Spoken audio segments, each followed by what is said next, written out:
La Bible révèle que la fin de toute chose est proche et que Dieu appelle tout homme à pouvoir se réjouir de la seconde venue de Jésus-Christ. L'objectif de cette présentation est de vous préparer à être du nombre de ceux qui gardent les commandements de Dieu et le témoignage, la foi de Jésus-Christ. Eh bien, je tiens à saluer chacun d'entre vous, encore une fois, et un bon sabbat à chacun. Nous allons cet après-midi avoir une étude sur le sujet de l'enlèvement de l'Église. Et donc, afin de pouvoir commencer, nous allons invoquer la présence du Seigneur par la prière. Et j'inviterai ceux qui le peuvent à pouvoir se prosterner avec moi.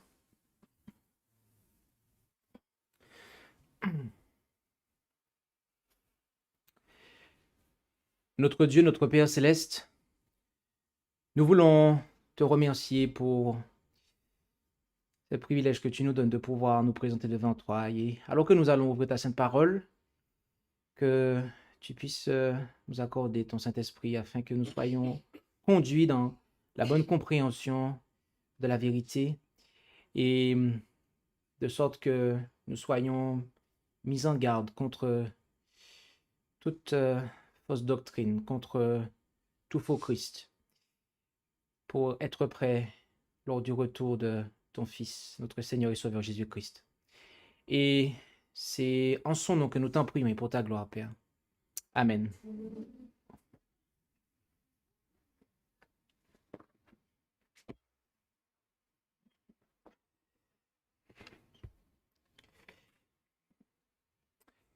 Et donc, comme je l'expliquais, la présentation a pour thème l'enlèvement de l'Église. Est-ce que une question que l'on pourrait se poser sur ce thème, c'est est-ce que l'enlèvement de l'Église se fera en secret? L'enlèvement de l'Église se fera-t-il en secret? Et quand nous parlons de l'enlèvement en secret, c'est-à-dire, est-ce que cela implique le fait que l'Église, eh bien, sera enlevée par le Christ, d'accord, d'une façon non visible de la part des hommes, et que, de ce fait, lorsque, en fait, cet enlèvement aura lieu, eh bien, les méchants seront laissés sur terre vivants, d'accord? Est-ce qu'une fois que cet enlèvement aura lieu, eh bien, il y aura des gens vivants sur terre? Alors, la réalité, et pour vous dire la vérité, il se pourrait que cette étude soit la première partie. Car pour bien saisir ce sujet, il nous faut examiner plusieurs passages. Et donc, en préparant cette étude, je me suis rendu compte qu'il y a un certain nombre de textes à considérer et à étudier de façon à vraiment cerner le sujet et enlever tout doute possible. C'est pour cela que cette étude sera la première d'une série de je ne sais pas combien d'études encore, mais en tout cas, ça sera la première. Et donc, nous allons commencer à considérer ce sujet. Alors, pour introduire, je peux dire simplement que, eh bien, l'enlèvement est une expression que l'on entend et beaucoup s'en servent et l'emploient pour désigner le fait que le Christ va retirer en fait son Église de la terre. Et à cette notion-là s'ajoute celle du secret, d'accord? Mais il nous faut bien comprendre que la notion d'enlèvement secret oui, l'expression en elle-même n'apparaît pas dans les Écritures. Et ce concept, en fait, se base principalement sur deux textes. Et c'est ces deux textes-là que nous allons, en fait, lire et étudier durant cette première partie avant de nous rendre dans l'Apocalypse pour considérer une deuxième partie, en tout cas. Le premier passage est celui que l'on trouve en Matthieu 24, verset 40. Et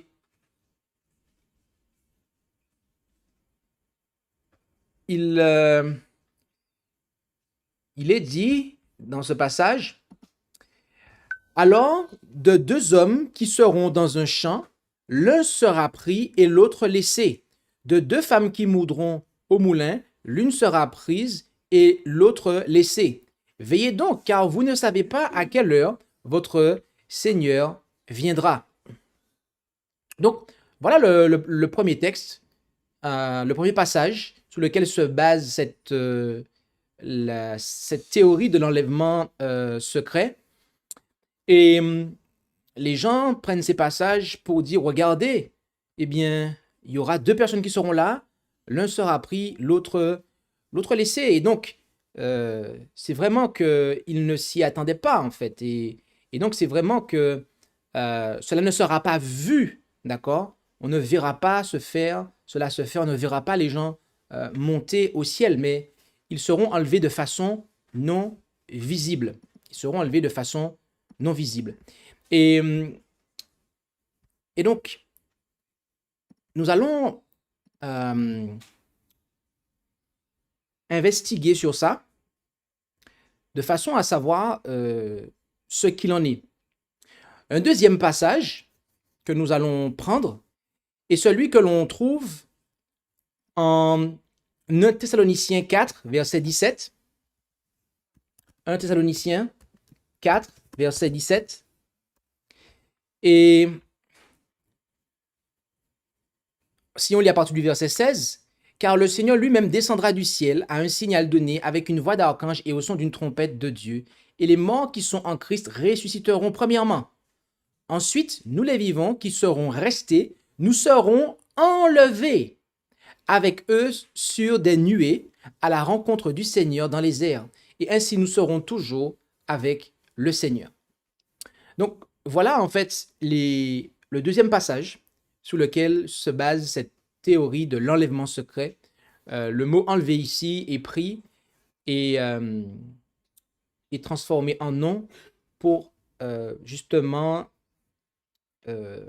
donner un semblant de caractère scripturaire à cette théorie. Et nous allons donc commencer par le commencement. On va revenir en Matthieu 24. On a considéré les deux passages sur lesquels cette théorie se base. Et comme nous l'avons dit, il s'agit d'une théorie totalement non scripturaire. Dans le passage de Matthieu 24, nous voyons que à chaque fois, la venue de Christ est toujours et sans exception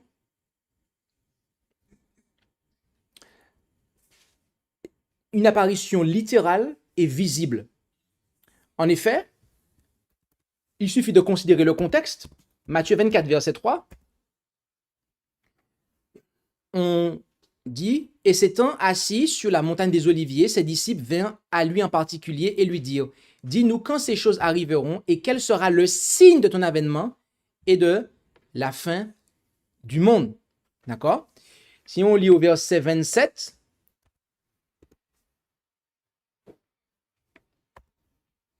car comme l'éclair sort de l'Orient et se fait voir jusqu'à l'Occident, il en sera aussi de même de l'avènement du Fils de l'homme. Donc là, il est évident que le retour de Christ est visible comme l'éclair. Quand vous voyez l'éclair qui apparaît, tout le monde le voit en fait. C'est la même chose. Verset 30 du même chapitre. Alors le signe du Fils de l'homme paraîtra dans le ciel. Alors aussi toutes les tribus de la terre se lamenteront. en se frappant la poitrine, et elles verront le Fils de l'homme venant sous les nuées du ciel avec une grande puissance et une grande gloire. Verset 39. Donc, si je m'arrête ici, vous voyez que toutes les tribus de la terre le verront en fait. D'accord? Que ce soit les perdus ou les sauvés, tout le monde le verra venir. Verset 39. Et qu'ils ne connurent rien jusqu'à ce que le déluge vînt et les emporta tous. Il en sera de même à l'avènement du Fils de l'homme. D'accord? Donc, c'est-à-dire, qu'est-ce qu'il en sera de même? Eh bien, les antédiluviens, est-ce qu'ils ont été prévenus? Oui, ils ont été prévenus. Mais en quel sens ils ont été pris par surprise? C'est parce qu'ils n'ont pas accepté la préparation qui allait avec. Mais ils ont vu la porte de l'arche se fermer, en fait. Ils ont vu la pluie tomber. C'est pas pour dire que quand ils ont ouvert leurs yeux, ils étaient déjà noyés, en fait. Ils ont vu ces choses se faire devant leurs yeux. Mais leur caractère n'était pas prêt. C'est pour ça qu'ils ont été surpris, en fait. D'accord? On va continuer au verset 42. Veillez donc, car vous ne savez pas à quelle heure votre Seigneur viendra. D'accord? Pourquoi il dit cela, en fait? C'est parce que les gens, comme je l'ai dit, ils ne se sont pas préparés. Verset 44, c'est pourquoi vous aussi, tenez-vous prêts, car le Fils de l'homme viendra à l'heure où vous ne le pensez pas. Et au verset 46, heureux ce serviteur que son maître trouvera faisant ainsi quand il arrivera. Ah, là, on voit en fait qu'il y a deux catégories en fait de serviteurs. Ceux qui sont infidèles et ceux qui sont fidèles. Et au verset 48, mais si c'est un méchant serviteur qui dise en son cœur, mon maître tarde à venir. Voilà la pensée qui fera que certains seront surpris en fait. D'accord? Eh bien, verset 50, le maître de ce serviteur-là viendra au jour qu'il n'attend pas et à l'heure qu'il ne sait pas. D'accord? Donc, comme on le voit, toutes les tribus de la terre verront le Fils de l'homme venant sur les nuées du ciel. Il nous faut bien comprendre que ceux qui seront pris par surprise, ceux qui ne sauront pas, eh bien, c'est ceux en fait qui feront le mal, les méchants. C'est ceux en fait qui se disent « Ah non, le Seigneur tarde à venir » en fait. Ceux-là, ils seront pris dans les filets de la méchanceté, ils seront endormis par la méchanceté et en fait, ils ne seront pas prêts spirituellement lorsque le Seigneur reviendra. C'est pour ça qu'ils seront, le retour du Christ sera pour eux comme un voleur. Tout ce qui est de l'ordre d'une venue secrète du Christ, il nous faut bien comprendre, cela correspond au faux Christ. En réalité, cette théorie-là de l'enlèvement secret, Jésus-Christ l'a dénoncé en fait, lui-même. En effet, rendons-nous au verset 24 de Matthieu 24, verset 24, et lisons de cela jusque après. On nous dit, car de faux Christ et de faux prophètes s'élèveront et feront de grands signes et des prodiges pour séduire les élus, même s'il était possible. Voilà, je vous l'ai dit. Si donc on vous dit, le voici dans le désert, n'y allez point. Le voici dans les lieux retirés, ne le croyez point. Donc, Jésus nous met en garde, en fait, contre des faux Christ, contre des faux enseignements sur sa venue, en fait. Et la caractéristique de ces faux enseignements, comme on le voit, eh bien, ils ne sont pas, en fait, au grand jour, ils ne sont pas publics, visibles de tous. Mais, le verset 26 est très clair, la caractéristique de ces faux enseignements sur le retour du Christ, c'est qu'ils sont en secret, en fait. Donc, le verset 26 de Matthieu 24, dans ce verset-là, Jésus-Christ nous a très clairement mis en garde contre la théorie, d'accord, de l'enlèvement secret de l'Église. Jésus-Christ ne revient pas en secret, en fait. Parce que si c'est dans le désert, ou si c'est dans un lieu retiré, etc., ça, c'est secret, en fait. C'est pas tout le monde qui le voit. Jésus-Christ nous a mis en garde contre ça, en fait. D'accord? Non, verset 24. Car comme l'éclair sort de l'Orient et se fait voir jusqu'à l'Occident, il en sera aussi de même de l'avènement du Fils de l'homme. D'accord?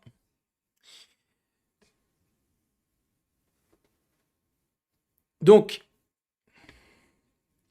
ce que Jésus entendait par être pris et pour les uns et être laissé pour les autres, eh bien, on le voit dans le contexte. D'accord? Comme je l'ai déjà dit, ceux qui sont laissés sont les mauvais serviteurs qui, au lieu de poursuivre leur activité normale, après un supposé enlèvement secret, eh bien, sont retranchés et reçoivent leur part avec les hypocrites. D'accord? Donc, il est évident, en fait, que lorsque Jésus-Christ dit « les uns seront pris, les autres seront laissés », il n'y a rien de secret dans ça. C'est simplement, il définit, en fait, deux catégories de serviteurs. D'accord? Et on voit que le contexte même de Matthieu 24 parle d'un retour de Christ visible de tous et par tous, et également que Jésus-Christ a lui-même parlé contre cette théorie de l'enlèvement secret au verset 26 de Matthieu 24. D'accord? Nous allons considérer notre deuxième texte que nous avons pris tout à l'heure, qui est 1 Thessaloniciens 4, verset 17. Et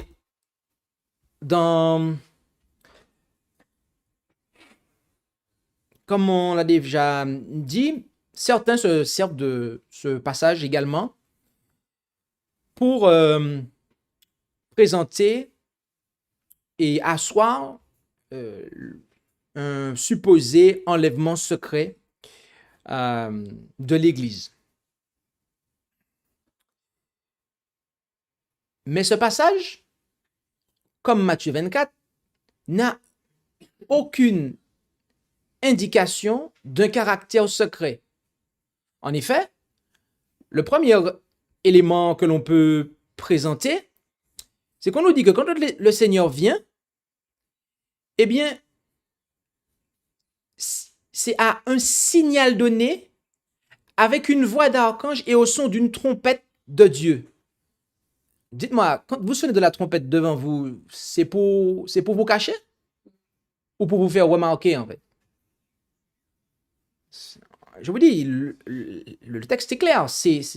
Le retour du Christ ne passera pas inaperçu, en fait.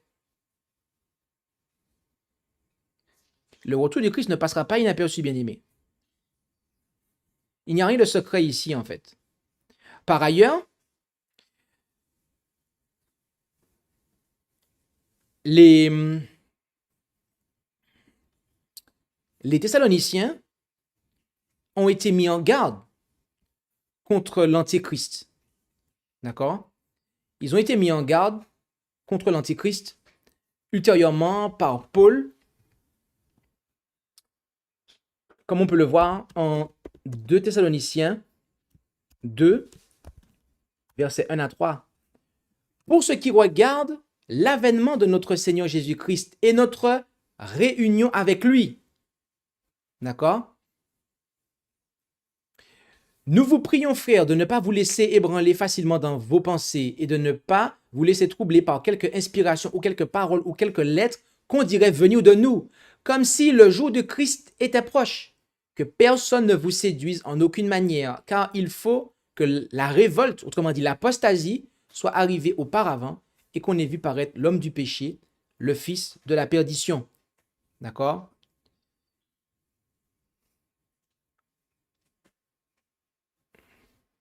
Donc, il doit y avoir la manifestation de l'Antichrist, par excellence. D'accord? L'homme du péché, nous le savons, c'est la papauté. Et il faut savoir que la papauté, c'est le chef-d'œuvre, d'accord, de l'ennemi de nos âmes. Mais celui qui est à l'origine de ce chef-d'œuvre, à savoir le diable, lui-même, en fait, il va apparaître et se faire passer pour le Christ. D'accord? Et donc, cela doit arriver aussi, en fait.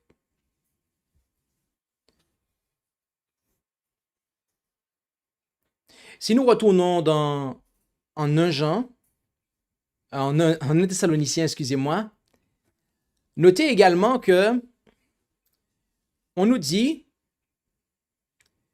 au verset 15, car nous vous déclarons ceci par la parole du Seigneur, que nous les vivants qui serons restés pour l'avènement du Seigneur, nous ne précéderons point ceux qui sont morts. D'accord? Verset 17. Ensuite, donc une fois que les morts en Christ ressuscitent premièrement, les vivants qui sont restés seront enlevés avec eux sur les nuées. D'accord? Tout à l'heure, on a vu que lorsque le Christ revient, c'est de manière visible. Donc, les personnes vont ressusciter de manière visible. Ils vont monter au ciel, glorifiés, et les vivants aussi seront transformés et ils monteront avec eux sur les nuées, en fait. Et comme le Christ sera visiblement, il sera visible, en fait, sur les nuées des cieux, eh bien, les gens les verront monter, en fait. Les méchants les verront monter. Donc, nous voyons ici que l'enseignement de l'Écriture est clair sur ces 2 passages, fondateurs pour cette théorie de l'enlèvement secret. Et nous avons démontré qu'il n'en est rien, absolument rien, et c'est même tout le contraire. Donc, nous allons nous arrêter là, car nous aurons d'autres points à considérer la fois prochaine. Comme je vous ai dit, la fois prochaine, nous aurons à considérer dans la deuxième partie la question en fait du millénium ou des 1000 ans d'Apocalypse 20, car ceux qui adhèrent à la théorie de l'enlèvement secret de l'Église ont une conception erronée du millénium et qui fait justement, en fait, qui les encourage à penser ainsi. Mais si nous clarifions la question du millénium, eh bien à ce moment-là, en fait, véritablement, nous allons compléter à ce moment-là le travail qu'on a fait aujourd'hui en clarifiant absolument tous les passages. Et donc, nous aurons un gros travail à faire la prochaine fois. Là, ça a été un petit travail que nous avons fait. Mais la prochaine fois, nous aurons un plus grand travail à faire. Et donc, c'est pour ça que je préfère m'arrêter ici. Et pour que vous puissiez poser vos questions si vous en avez. Et la fois prochaine, nous ferons la deuxième partie. Et donc, voilà. Donc, n'hésitez pas, si vous avez des questions, à pouvoir les poser.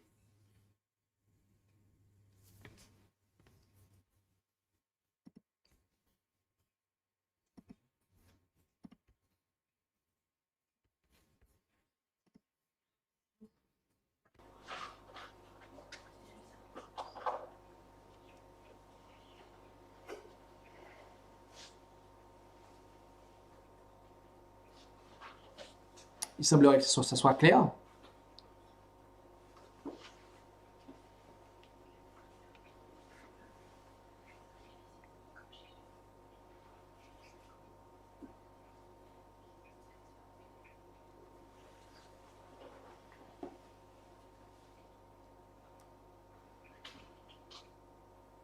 Alors, on m'a demandé d'attendre. Donc, je vais attendre que vous puissiez avoir des questions.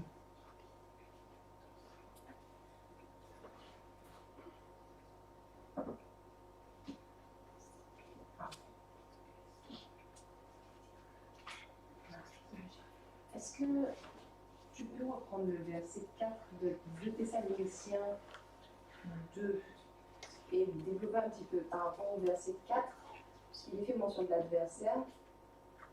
Et, Alors, je n'ai pas lu le verset 4. oui, j'ai fait. Je me suis arrêté au verset 3.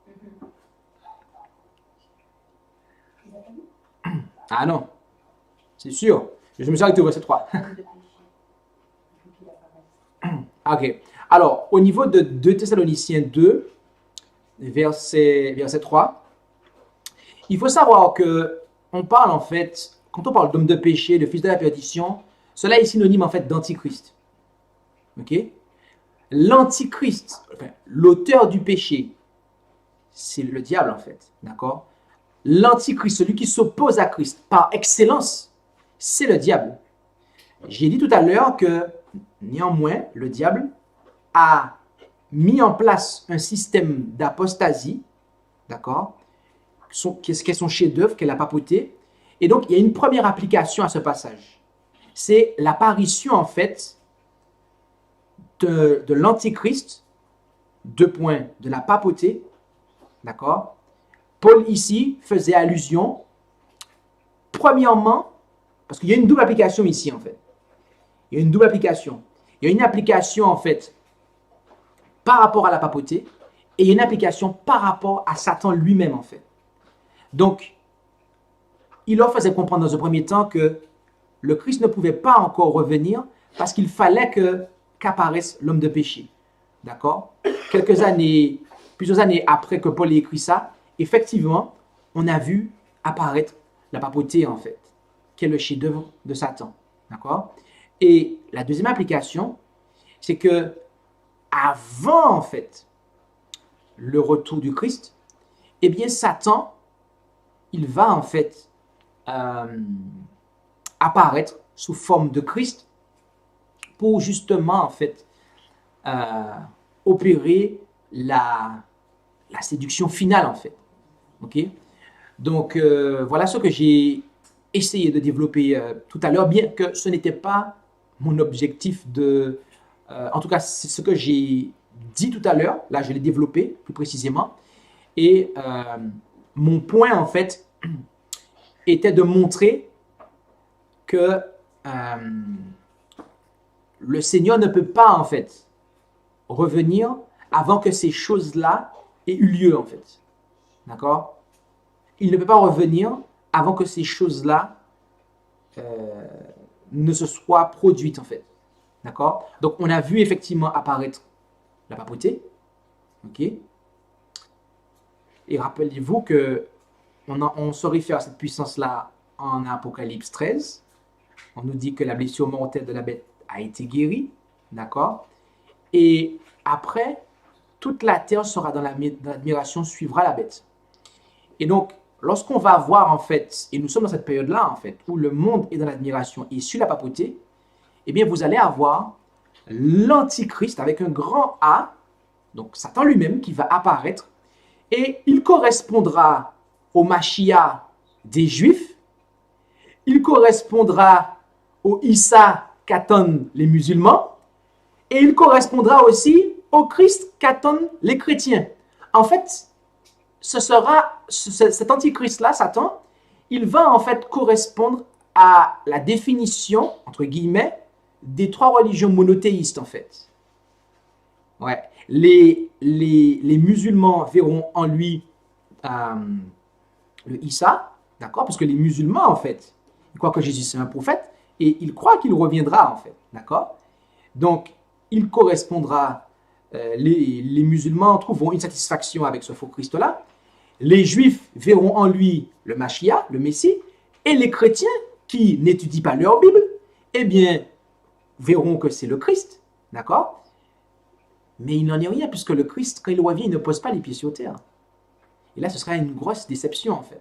Donc, là, j'ai développé davantage, j'ai vraiment développé davantage pour que vous puissiez avoir un peu plus d'éléments. Et donc, tant que ces choses-là, en fait, n'ont pas lieu, eh bien, le Seigneur, en fait, il ne peut pas revenir. Et revenir comment? De la seule façon dont il revient, c'est-à-dire visiblement, en fait. On l'a vu. Donc, voilà. Je ne sais pas si c'est plus clair. Ok, on me dit que c'est plus clair, gloire à Dieu. Donc, n'hésitez pas, si vous avez d'autres questions, des interrogations par rapport à ce qui a été présenté.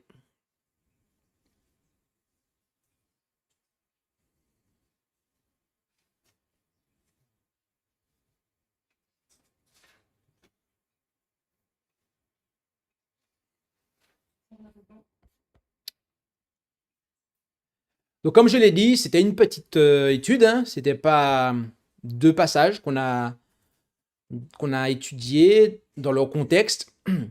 Et, euh, et donc, on a vu, est-ce que quelqu'un peut venir nous résumer? Si quelqu'un a retenu les points, est-ce que quelqu'un est capable de venir près du micro et de résumer ça? Hein? Ah, on m'a dit qu'il y a une secrétaire qui a tout noté. Ah, ok, je vais le faire alors, le résumé.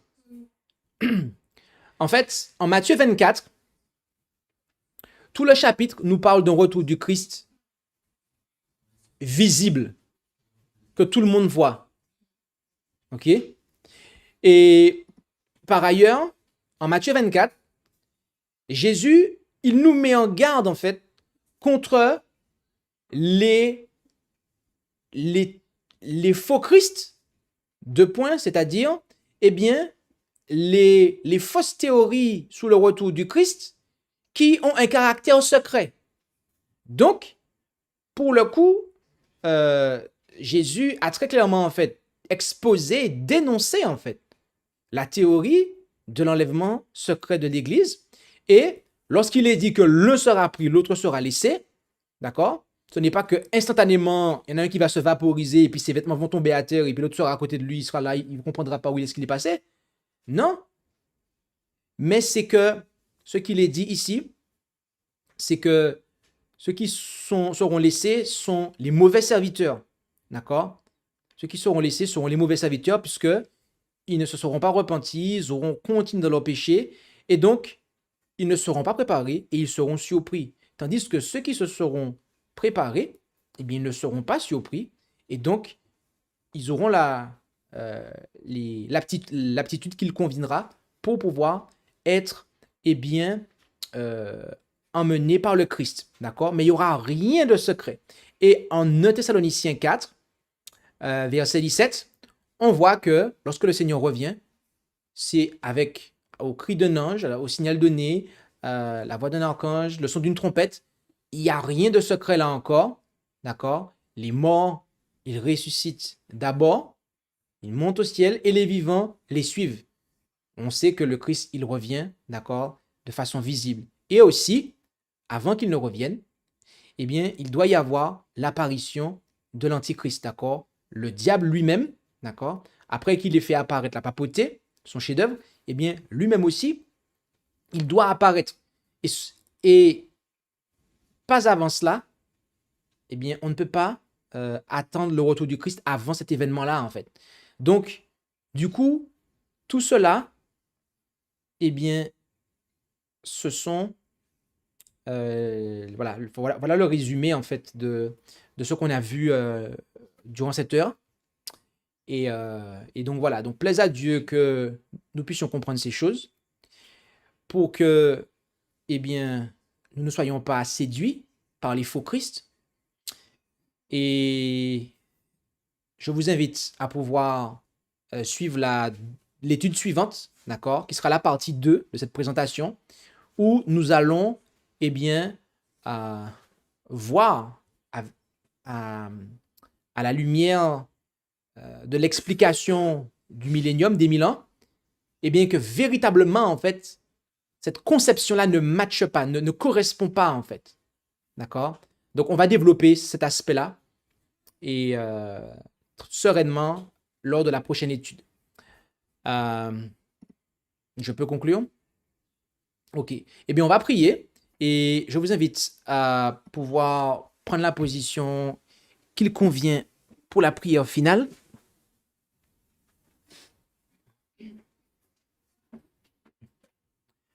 Notre Dieu, notre Père Céleste, merci pour ce moment que nous avons passé dans l'étude de ta parole. Et tu nous mets en garde par ton Fils Jésus-Christ concernant eh bien, les faux Christ, contre les faux retours de ton Fils, notre Seigneur Jésus-Christ. Ces retours qui ont lieu en secret. Tu nous fais savoir que, eh bien, il n'en est pas ainsi et que tu n'agis pas de la sorte, mais que tout œil le verra de l'est à l'ouest, eh bien, il apparaîtra très clairement et que cela sera annoncé à la voix d'un archange, au son de la trompette, et nous n'aurons pas lieu de nous méprendre.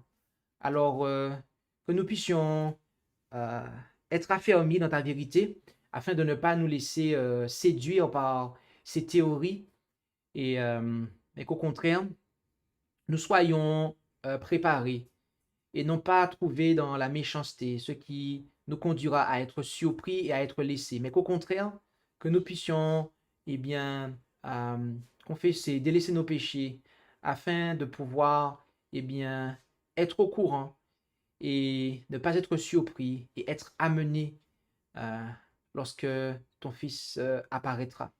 Bénis chacun d'entre nous et nous t'en prions dans le beau nom de Jésus. Amen. Merci d'avoir écouté cette présentation avec intérêt. Pour plus d'informations, consultez notre site internet lereste.org et suivez-nous sur Facebook ainsi que sur YouTube à @lereste. Vous pouvez aussi nous contacter par email à info@lereste.org ou par téléphone au +33 6 12 60 13 69.